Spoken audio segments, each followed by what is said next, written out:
I'm Eric Barden, Deputy Chief of the Seattle Police Department.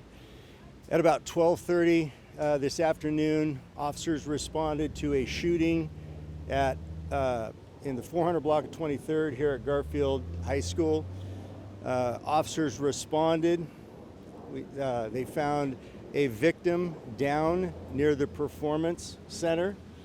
Officers immediately rendered first aid to include a chest seal on the victim, continue to render first aid until relieved by Seattle Fire Department medics.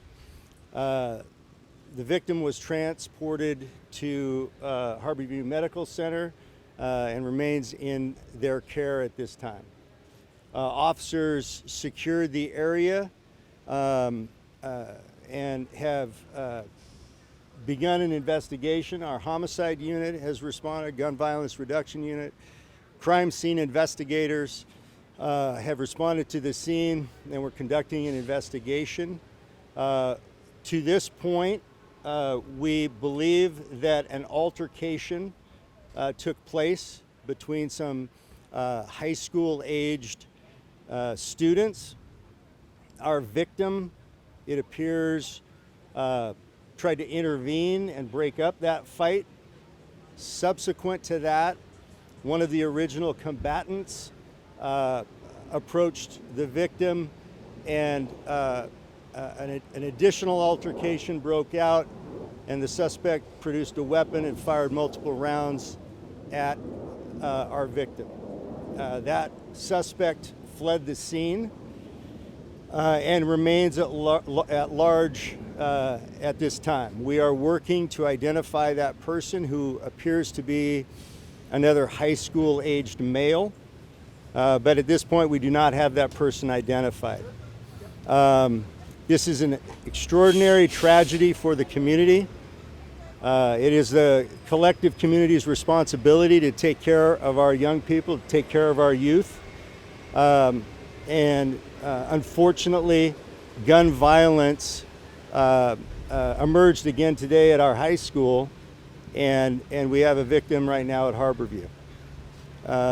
We encourage anyone that has any information related to this event, particularly the identity of the suspect, to get a hold of us at our tip line 206-233-5000 immediately, and provide whatever information folks have.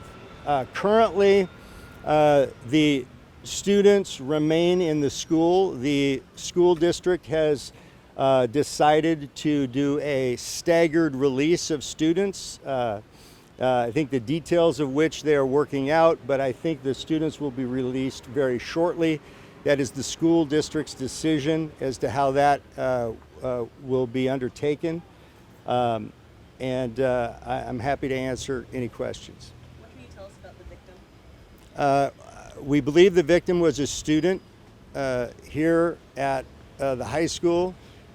He's a male, 17 years old. Is there a second victim that there may have been a I'm not aware of any.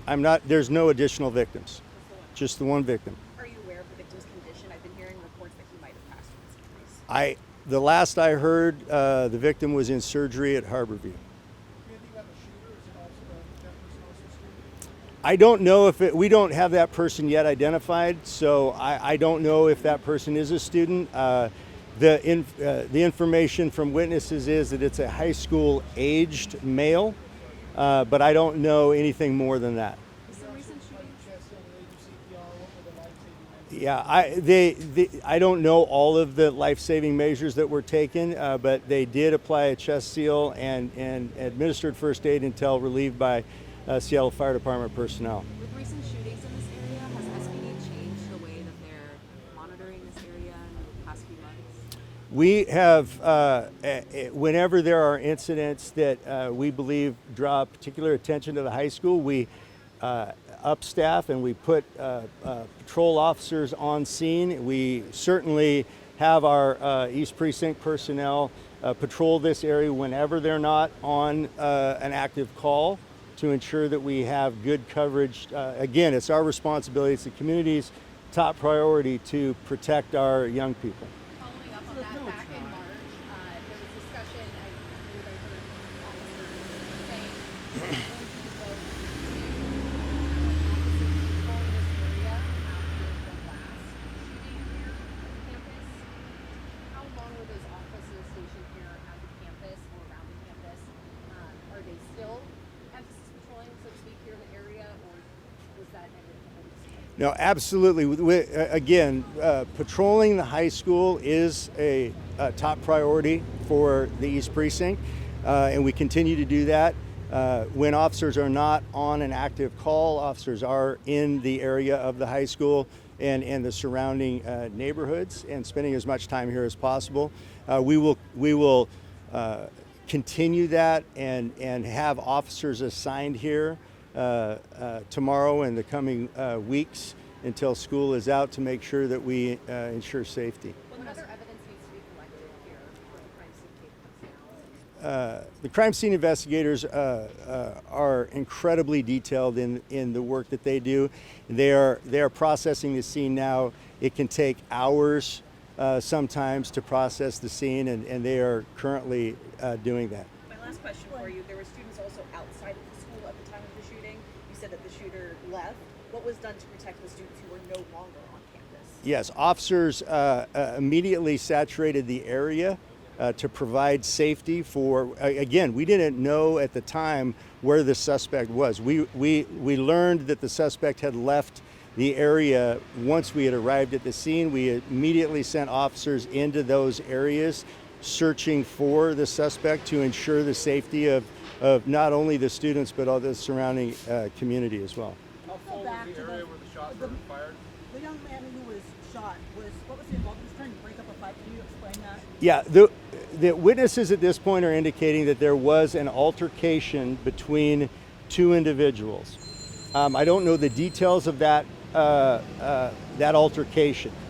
Our victim attempted to break that altercation up, and then sometime after that, and it's unclear how long after that, one of the combatants then approached the victim who had attempted to break things up. Another confrontation occurred, and then shots were fired at that incident. Did the initial altercation happen up on the field? I don't know. Wearing red pants, red shirt, dreadlocks, black belt. Does that description still stand? No. Our suspect was wearing a red hoodie and light colored pants. Could be really light colored blue jeans and white shoes.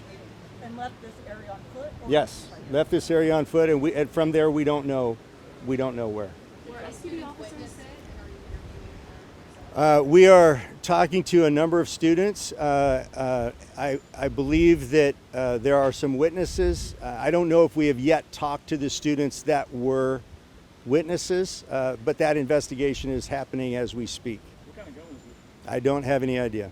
Have you reviewed surveillance camera footage? I have not. The detectives have accessed video. Some of that video shows some portions of this. I don't know if it's comprehensive, but there is video that officers and detectives are reviewing as we speak. Someone reported that SPD officers had seen a photo that someone had taken of the suspect shooting at someone on the ground. Is that accurate? Yes, yeah, that's where I got the description of the red hoodie and the light colored. Yeah, there's somewhere. One of our officers or detectives has captured a screenshot from a video that shows this suspect. Do you know if that video was surveillance camera footage or taken by a student? I don't know that. I believe it's surveillance footage, but I don't know that. Do you plan to release that photo to help find the suspect? The detectives will determine at what point in time it's appropriate to release any other photos or video. Do you know at this point if school will be held here tomorrow, and if so, will there be extra officers around? To the first question, I don't know the answer. The school districts makes those decisions about whether or not to have school. The second part of the question, absolutely, officers will be here. Thank you.